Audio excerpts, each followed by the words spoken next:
গতকালে রেজওয়ানার কথা শুনে কি বোঝা গেল যে 168 আসন পেয়েছিল, কিন্তু 68 রেখে বাকি 100 কি করা হলো, মাইনাস করে দেওয়া হলো। তার মানে বোঝা গেল যে সিস্টেমে আমরা বাংলাদেশে কোরআনের বিজয় চাচ্ছি, এই নিয়মে আমাদের বাংলাদেশে কোরআনের বিজয় কখনোই সম্ভব নয়।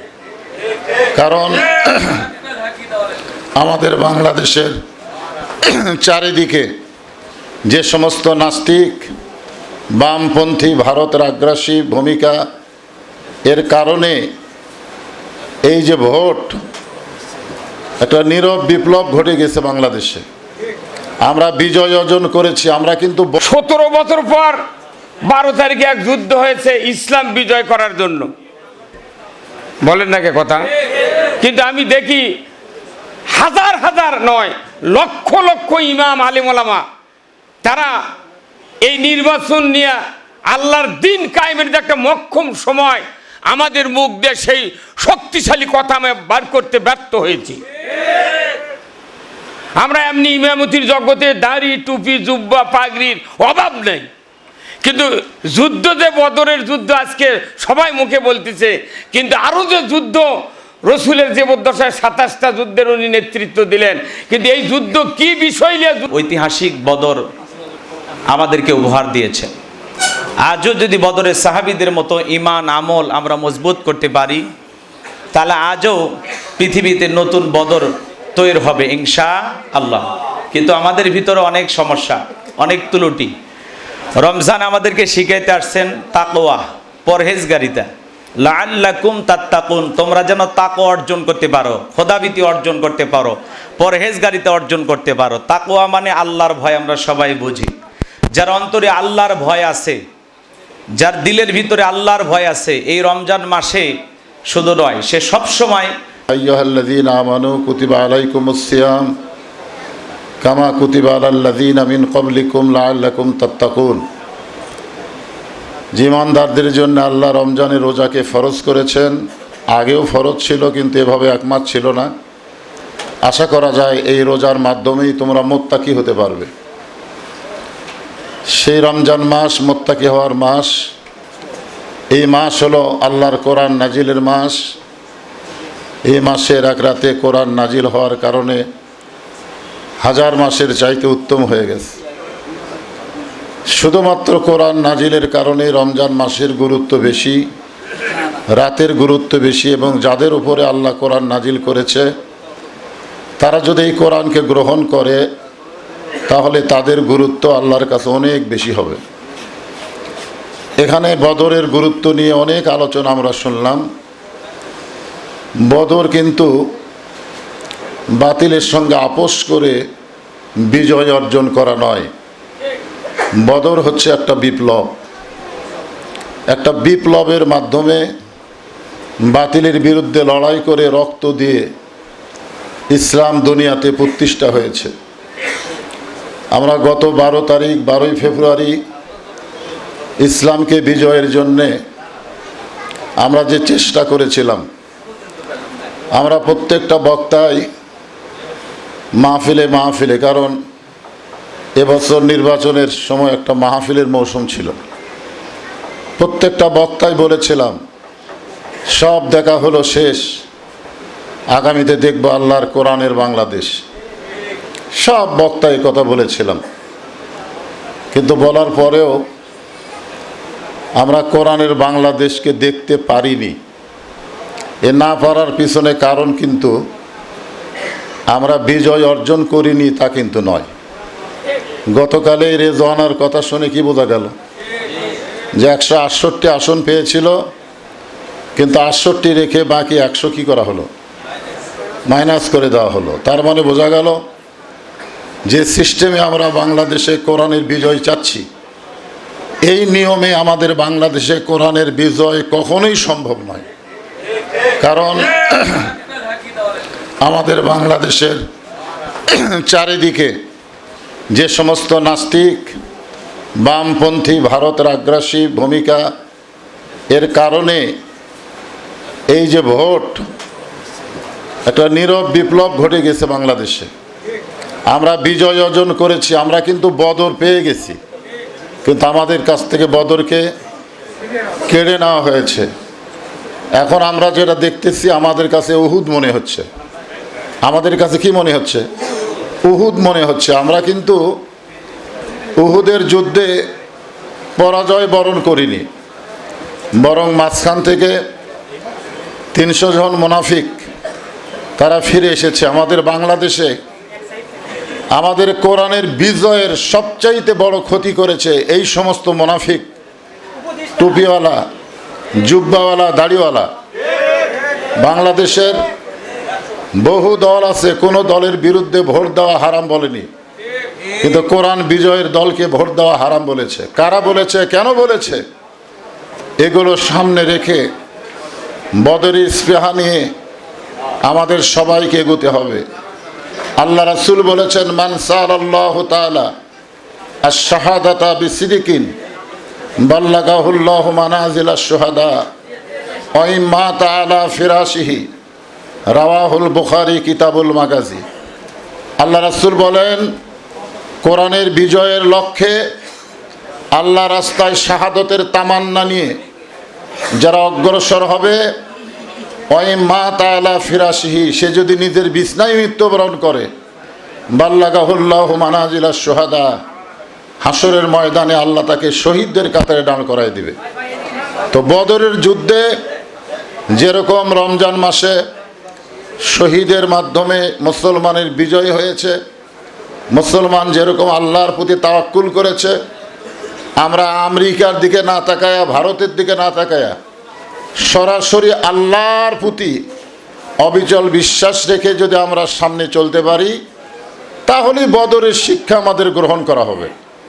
আর আমরা যদি মনে করি আমাদের সাথে আমেরিকা আছে, ভারত আছে, আমরা আমেরিকা ভারত নিয়ে ইসলাম বিজয় করব, এগুলা ইসলামের নামে একটা তামাশা হবে।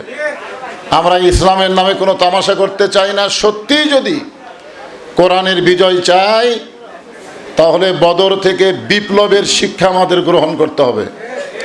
বিপ্লব ছাড়া ভোট দিয়া আপনি বিজয় পেলেও আপনাকে বিজয় দেওয়া হবে না। এটা আমরা এবারে বুঝতে পেরেছি। আমরা দেখেছি দাঁড়িপাল্লার জোয়ার, দেখেন না আপনারা? মানুষ গাড়িতে আসতেছে, দাঁড়িপাল্লার মিছিল করতেছে। মানুষ জাহাজে আসতেছে, দাঁড়িপাল্লার মিছিল করতেছে। ঘরে ঘরে, গ্রামে গ্রামে, নারীদের মুখে মুখে দাঁড়িপাল্লার মিছিল হয়েছে। তারপরেও দাঁড়িপাল্লাকে হেরে দেওয়া মানে কোরআনকে তারা হেরে দেওয়ার একটা ষড়যন্ত্র করেছে। এই ষড়যন্ত্র চলবেই। আর একটা ডালির মধ্যে জীবিত ব্যাঙ আপনি কাঁধে করে নিয়ে যেতে পারবেন?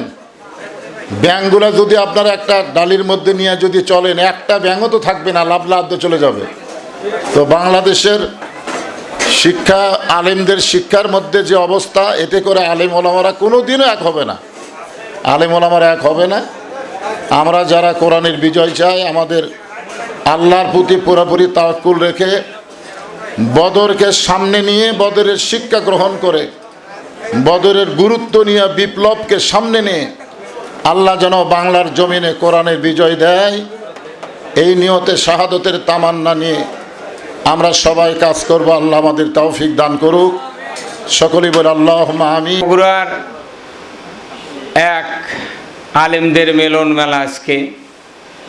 এই প্রোগ্রামটা আমার মনে হয় 10টার থেকে শুরু হলেই ভালো হতো, যেহেতু খাওয়া দাওয়া নাই, কিছু কথা লম্বা হওয়া দরকার।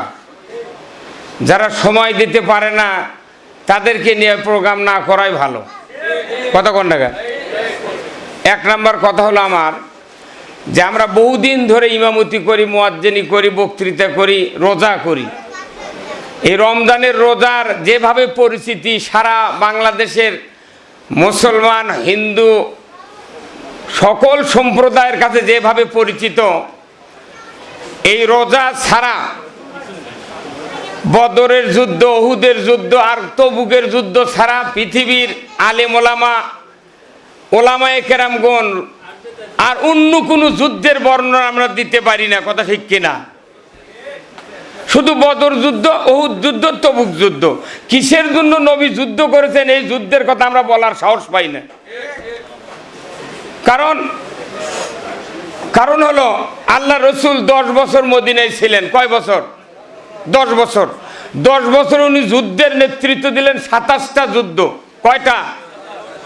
আর আমাদের দেশে 5 বছর পর পর যুদ্ধ হয়। কথা বলেন নাকি আপনারা? কয় বছর পর পর? 17 বছর পর 12 তারিখে এক যুদ্ধ হয়েছে ইসলাম বিজয় করার জন্য। বলেন নাকি কথা? কিন্তু আমি দেখি হাজার হাজার নয়, লক্ষ লক্ষ ইমাম আলেম ওলামা তারা এই নির্বাচন নিয়ে আল্লাহর দিন কায়েমের যে একটা মক্ষম সময়, আমাদের মুখ দিয়ে সেই শক্তিশালী কথা আমি বার করতে ব্যর্থ হয়েছি। আমরা এমনি ইমামতির জগতে দাড়ি টুপি জুব্বা পাগড়ির অভাব নেই, কিন্তু যুদ্ধ যে বদরের যুদ্ধ আজকে সবাই মুখে বলতেছে, কিন্তু আরো যে যুদ্ধ রসুলের জীবদ্দশায় 27টা যুদ্ধের উনি নেতৃত্ব দিলেন, কিন্তু এই যুদ্ধ কি বিষয় নিয়ে যুদ্ধ হলো আমরা এখনো জাতিকে বুঝাতে পারি নাই। হ্যাঁ, যুদ্ধ হলো ইসলাম বিজয়ের জন্য, আর 5 বছর পর পর ভোট হলো ইসলাম কায়েমের জন্য। কথা ঠিক কিনা? উনি কি আছে আমাদেরকে সাবধান করে। নির্বাচন তো হলো, দীর্ঘ যুদ্ধ হলো কয়েক মাস ধরে। আমাকে অনেক আলেম ওলামা ফোন করে কয়, আপনি এত বড় সাহস, এত ক্যানভাস করেন কে? আরিবা আলেম ওলামা বলে ক্যানভাস করা যাবে না। আমাদের একটা দুর্বলতা হলো ইসলাম কায়েমের এই কাজটা যে রোজার চেয়ে দামি, প্রত্যেক ইমামকে মসজিদের মুক্তাদি মুতাল্লি কমিটির লোকদেরকে বুঝাতে হবে। আমার শুধু ইমামতি টিকানোর জন্য দাড়ি টুপি জুব্বালিয়া মোত্তাকি হব, আর দেশে যদি আল্লাহর আইন কায়েম না হয় মোত্তাকি হওয়ার কোনো রাস্তা আমরা খোলা পাবো না। রোজা আমরা নিছুক না খায় থাকা নয়, রোজা হচ্ছে আল্লাহর আইন মানার ট্রেনিং। জোরে বলুন ঠিক কিনা? প্রত্যেকটা সময় আমরা আল্লাহর আইন মানি। এই কথা বলেন না, কোনো কথা হবে না। শোনেন আমার কথা, শোনেন। সিহেরি খাসি আমরা প্রথমে সিহেরির থেকে আইন মানা শুরু হয়েছে। এত মিনিট পর আর খাওয়া যাবে, কিন্তু নামাজ যদি 1:30টার নামাজ আপনি 2টায় পড়েন জোহর, তাও হবে। কিন্তু রোজা এমন একটা আইন মানার ট্রেনিং যে ফজরের নামাজ যে আজানের পর আর খাওয়া যাবে না। এটা কার আইন? এরপরে রোজা রাখলেন, দিনের বেলা যত টেনশন, 1 গ্লাস কি পানি পান করা যাবে? কামাচার পাপাচার গিবত মিথ্যার থেকে কি দূরে সরে আইন নাই? তো রোজা করতে গেলে পুরো টাইম হলো আল্লাহর আইন মানার ট্রেনিং। যে দেশে আল্লাহর আইন মানার ট্রেনিং 54 বছরে 54 মাস হলো, অথচ দেখা যায় রোজার ব্যাপারে যেভাবে মানুষ স্বতঃস্ফূর্ত বিশ্বস্ত অর্জন করেছি, কিন্তু আল্লাহর আইনের ব্যাপারে এমন বিশ্বস্ততা আমরা মানে গ্রহণ করতে পারি নাই। কথা বলেন। তাহলে রোজা নিছুক না খায় থেকে লাভ কি? 17ই রমজানে যুদ্ধ হলো বদর প্রান্তরে, রোজা ছেড়ে দিতে বললেন রসুল সাহাবীদেরকে, আর আমরা মুক্তাদিদেরকে এখনো বুঝাতে পারি নাই। আমি বড় বড় মসজিদের ইমামের সাথে কথা বলেছি, কিন্তু তারা প্রতিদিন খুতবা তেলাওয়াত করে, ইন্নাল্লাহা ইয়ামুরু বিল আদলি ওয়াল ইহসান ওয়া ইতাই যিল কুরবা ওয়া ইয়ানহা আনিল ফাহশাই ওয়াল মুনকারি ওয়াল বাগি ইয়াইযুকুম লাআল্লাকুম তাযাক্কারুন। নিশ্চয় আল্লাহ তাআলা হুকুম দিয়েছেন তোমরা পৃথিবীতে ন্যায় বিচার কায়েম করো, তোমরা পৃথিবীতে ইনসাফ কায়েম করো, তোমরা আত্মীয় স্বজনের সাথে সৎ ব্যবহার করো। এ কথা কার? আল্লাহর। এর আগেই রসুল বলছেন, ওয়া সুলতানু জিল্লুল্লাহি ফিল আরদি মান হানা সুলতান আল্লাহি ফিল আরদি হানাহুল্লাহ। আল্লাহর নবী বলেছেন, ন্যায়পরায়ণ শাসক আল্লাহর ছায়া সদৃশ্য, যে বা যাহারা ন্যায়পরায়ণ শাসক কায়েমের বিরোধিতা করবে কিংবা ন্যায়পরায়ণ শাসক কায়েম রয়েছে তাকে অপমান করবে, সে যেন স্বয়ং আল্লাহর বিরোধিতা করলো। কোনো বক্তৃতার দরকার নাই। এই খুতবার এই হাদিসটা যদি জাতির সামনে ইমাম সাহেব আমরা উপস্থাপন করতে পারতাম শক্তিশালী ভাষায়, আমার দেশে ইসলাম কায়েমের জন্য এত দৌড়াদৌড়ি করা লাগতো না। আপনি কি মনে করছেন ইমামতির ওই মেহরাবে দাঁড়াচ্ছেন আপনি কি জান্নাতি লোক হয়েছেন? আপনাকে দায়িত্ব পালন করতে হবে ট্রাফিকের। যেরকম বগুড়া সাতমাথায় ট্রাফিক দাঁড়িয়ে আছে, শুধু মুখে বাসি ঠোঁ দেয় আর হাত দিয়ে সিগন্যাল দেয় যে তুমি থামো, এই দিক চলে যাও। তা আমরা যারা জাতির ইমাম, যারা মুয়াজ্জিন, যারা আলিম ওলামা, জাতির আমরা ট্রাফিক, জোরে বলুন ঠিক কিনা, এই ভূমিকা যতক্ষণ পালন করতে না পারবো, জাতির সামনে ইসলাম কায়েমের আন্দোলনকে, রাজনীতিকে, ভোটকে উপস্থাপন করতে না পারবো, ততদিন দেশের মাটিতে সর্বস্তরে ইমানদার ইসলাম কায়েমের ঝুঁকি নিয়ে ময়দানে নামতে একটু অসুবিধা হবে। আসুন না আমরা সবাই মিলে আগামী দিনে 5 বছর শক্তি অর্জন করে আবার ময়দানে ইসলাম কায়েমের আন্দোলন জোরদার করি। আল্লাহ তাআলা আমাদেরকে। আজকের এই বগুড়া জেলা কর্তৃক আয়োজিত ওলামা মাশায়েখ পরিষদের উদ্যোগে আজকের এই ইফতার মাহফিলের ইফতারির পূর্ব মুহূর্তে যে মহান মনিব আসরের নামাজের পরে আমাদের সবাইকে একত্রিত হওয়ার তৌফিক দান করেছেন, সে রবের দরবারে সিজদাবনত চিত্তে কালেমাতুশ শুকর আদায় করে পড়ছি আলহামদুলিল্লাহ। বিশ্ব নবীর প্রতি দরুদ ও সালাম, যে নবী আইয়ামে জাহিলিয়াতের যুগে আগমন করে অসভ্য মানুষদেরকে সভ্য বানিয়েছেন, অভদ্র মানুষদেরকে ভদ্র বানিয়েছেন, কোরআন নামের সংবিধান দিয়ে কোরআনের রাজ কায়েম করে সোনালী যুগ উপহার দিয়ে মদিনার পাক ভূমিতে শায়িত আছেন, সে রাসূলের প্রতি কলিজাবরা মহব্বত নিয়ে পড়ছি দরুদ ও সালাম। সকলেই পড়ুন সাল্লাল্লাহু আলাইহি ওয়াসাল্লাম। সম্মানিত প্রিয় দিনের দায়ী মুফাসসির ভাইরা, আজকের যেহেতু সময় একেবারে কম, বক্তা অনেক বেশি, আর বক্তাদের সামনে বক্তৃতা করা অনেক কঠিন, ভুল বেশি হয়, আর ভুল না হলেও অনেক সময় কোনো জায়গায় একটু 19-20 হয়ে গেলে এটা নিয়ে আমরা আলোচনা করতে ভালোবাসি। তো পবিত্র রমাদান মাস, আজকে ঐতিহাসিক বদর দিবস, আমরা সকলেই জানি। মাত্র 313 জন একেবারে পরিচ্ছন্ন পরিষ্কার ঈমানের অধিকারী, একেবারে নির্ভেজাল খাঁটি মুমিন, যাদের দিলের ভিতরে বিন্দু পরিমাণ অন্য কোনো চিন্তা ভাবনা ছিল না। রাসূল আকরাম সাল্লাল্লাহু আলাইহি সাল্লাম যেভাবে বলেছেন তারা সেভাবেই সব কিছু করেছেন। ওই খাঁটি ইমানদারদের নিরলস প্রচেষ্টার কারণে আল্লাহ রাব্বুল আলামিন ঐতিহাসিক বদর আমাদেরকে উপহার দিয়েছেন। আজও যদি বদরের সাহাবীদের মতো ঈমান আমল আমরা মজবুত করতে পারি, তাহলে আজও পৃথিবীতে নতুন বদর তৈরি হবে ইনশাআল্লাহ। কিন্তু আমাদের ভিতরে অনেক সমস্যা, অনেক ত্রুটি। রমজান আমাদেরকে শিখাইতে আসছেন তাকওয়া, পরহেজগারিতা, লাআল্লাকুম তাত্তাকুন, তোমরা যেন তাকওয়া অর্জন করতে পারো, খোদাভীতি অর্জন করতে পারো, পরহেজগারিতা অর্জন করতে পারো। তাকওয়া মানে আল্লাহর ভয়, আমরা সবাই বুঝি। যার অন্তরে আল্লাহর ভয় আছে, যার দিলের ভিতরে আল্লাহর ভয় আছে, এই রমজান মাসে শুধু নয়, সে সবসময় পরিষ্কার পরিচ্ছন্ন হবে, গুনাহ থেকে নিজেকে বাঁচায় রাখবে, সে গুনাহ করতে চাইবে না। আমাদের ভিতরে তাকওয়া না থাকার কারণে আজকে দেখেন অধিকাংশ মানুষ ইমানদার কিন্তু সুদ খায়, ঘুষ খায়, জিনা ব্যভিচারী করে, খাদ্যে ভেজাল দেয়, ওজনে কম দেয়, দুধে পানি মিশায়। অসাধু কালো বাজার ব্যবসায়ী যারা সিন্ডিকেটের মাধ্যমে রমজানটাকে তারা বছরের সবচাইতে সেরা ব্যবসার মৌসুম হিসেবে ধরে নিয়েছে। টুপি আছে, দাড়ি আছে, এরপরে একজনকে জিজ্ঞাসা করা হলো, ভাই খেজুরের দাম বাড়লো, কয় ভাই বুঝছেন নাই, আমি শুনেছি দেখিনি, খেজুরের নাকি একটা জাহাজ ডুবে গেছে। চিন্তা করেন, খেজুরের জাহাজ ডুবে গেছে, এই জন্য খেজুরের দাম বেড়ে গেছে। এই হলো আমাদের তাকওয়ার অবস্থা, এই হলো আমাদের রমজানের অবস্থা। তো যাই হোক, অনেক বক্তা আছেন, দিনের দায়ী আছেন, তারা কথা বলবেন। আমরা এতটুকু বলতে চাই, আল্লাহর এই জমিনে আল্লাহর দিন প্রতিষ্ঠিত না হওয়া পর্যন্ত, কোরআন সুন্নাহর নিয়ম নীতি এই জমিনে চালু না হওয়া পর্যন্ত এই সমাজে এই ধরনের অসাধু ব্যবসায়ীদেরকে থামানো যাবে না, দুর্নীতি ঠেকানো যাবে না, চাঁদাবাজদেরকে থামানো যাবে না। চুরি, দুর্নীতি, ধর্ষণ, টেন্ডারবাজি, চাঁদাবাজি, এগুলো যদি সমাজ থেকে ঝাড়ু দিয়ে পরিচ্ছন্ন করতে চান, তাহলে এই জমিনে আল্লাহর দ্বীনকে প্রতিষ্ঠিত করতে হবে। আর দ্বীনকে প্রতিষ্ঠিত করতে হলে আমাদের সবাইকে ঐক্যবদ্ধ হওয়া লাগবে, ঐক্যের প্ল্যাটফর্ম গড়ে তোলা লাগবে। আজকে আমরা ঐক্যবদ্ধ হতে পারি না, অনেক সমস্যা। নির্বাচনের আগে এক শ্রেণীর আমাদের মতো টুপিওয়ালা দাড়িওয়ালা ভাইয়েরা উল্টাপাল্টা কথা বলে। ওই যে কুড়াল চেনেন তো আপনারা সবাই, এই কুড়ালের ভিতরে কিন্তু একটা ছিদ্র থাকে, এই ছিদ্র কিন্তু পূরণ করা হয় বাঁশ দিয়ে, আর ওই বাঁশ দিয়ে ওই ছিদ্র পূরণ করার কারণেই আরও বাঁশঝাড়ের বাঁশ কাটা সম্ভব হয়। এখন বাঁশ যদি বলে ভাই আমারে কাটো কেন, কয় আমি কাটি কি সাদে, তোমারই জাতি ভাই আমার ছিদ্রের ভিতরে ঢুকে থাকার কারণে আমি তোমাদেরকে এইভাবে কাটার সাহস পাচ্ছি।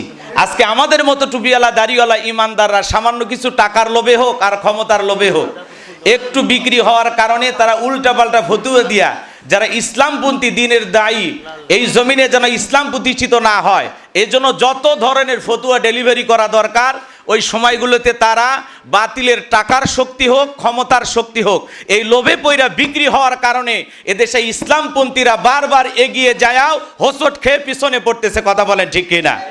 এই জন্য ওই টুপিওয়ালা দাড়িওয়ালাদের সাথে বসতে হবে, আসলে তারা কি বুঝাইতে চায়, কি চায়, তাদের সাথে ঐক্যবদ্ধ হয়ে আমাদের সবাইকে আল্লাহর এই জমিনে দিন প্রতিষ্ঠিত করার জন্য সবাই মিলেমিশে কাজ করতে হবে। আল্লাহ পাক আমাদের সবাইকে এই জমিনে ঐক্যবদ্ধ হয়ে আল্লাহর দ্বীনকে প্রতিষ্ঠিত করার জন্য কাজ করার তৌফিক দান করুন। ওয়া আখিরি দাওয়ানা আলহামদুলিল্লাহি রাব্বিল আলামিন। আসসালামু আলাইকুম ওয়া রাহমাতুল্লাহি ওয়া বারাকাতুহু।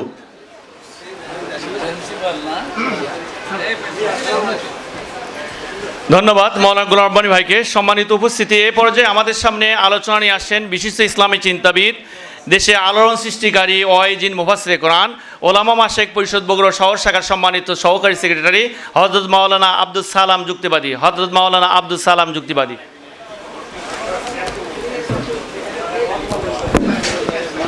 আসসালামু আলাইকুম ওয়া রাহমাতুল্লাহি ওয়া বারাকাতুহু।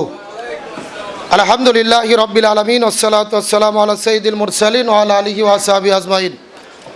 ওলামা মাশায়েখ পরিষদ কর্তৃক আয়োজিত আজকে পবিত্র মাহে রমজানের তাৎপর্য শীর্ষক আলোচনা ইফতার মাহফিল উপস্থিত রয়েছেন বাংলাদেশের বগুড়া জেলার সুনামধন্য আলেমগণ, ওয়াইজগণ, বক্তাগণ, আমার সামনে উপস্থিত প্রিয় রোজাদার ভাইরা, জাতির শ্রেষ্ঠ সন্তানদের, ইমাম, মুয়াজ্জিন, খতিবদের নিয়ে আজকের এই প্রোগ্রাম।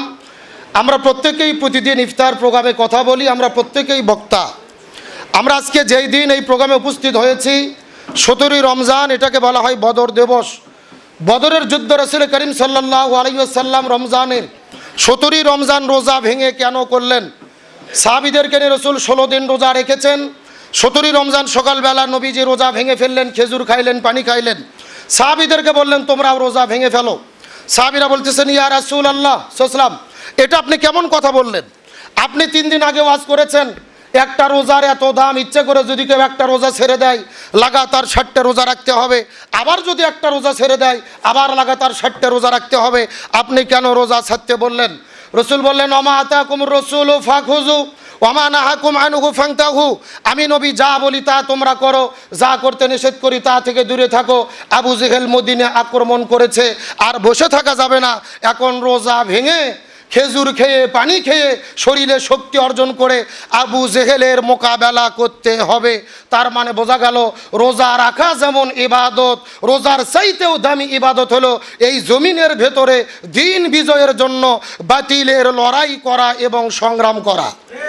সম্মানিত উপস্থিত হাজিরিন, আমরা আলোচনা করি সূরা বাকারার 183 নম্বর আয়াতে আল্লাহ রোজাকে ফরজ করলেন কুতিবা আলাইকুমুস সিয়াম। অথচ একই সূরার ভেতরে আল্লাহ তাআলা বলেছেন কুতিবা আলাইকুমুল কিতাল, জিহাদ ফরজ, কুতিবা আলাইকুমুল কিসাস, কোরআনের বিচার ব্যবস্থা ফরজ। অথচ তামাম পৃথিবীর 200 কোটি মুসলমান প্রতি বছরে 1 মাস করে আমরা রোজা পালন করি, খেজুর দিয়ে ইফতার করি, সাহারি করি, রোজা নিয়ে আমরা এত ফজিলতের ওয়াজ করি। অথচ কুতিবা আলাইকুমুল কিতালের ব্যাপারে, কুতিবা আলাইকুমুল কিসাসের ব্যাপারে তেমন গুরুত্ব আমরা দেখতে পাই না। একেবারে সোজা কথা, যদি কুতিবা আলাইকুমুস সিয়ামকে গুরুত্ব দেন, কুতিবা আলাইকুমুল কিতালকে গুরুত্ব দিতে হবে, কুতিবা আলাইকুমুল কিসাসকে গুরুত্ব দিতে হবে। আমার শেষ কথা, রমজান মাসের এত গুরুত্ব এবং সম্মান কেন?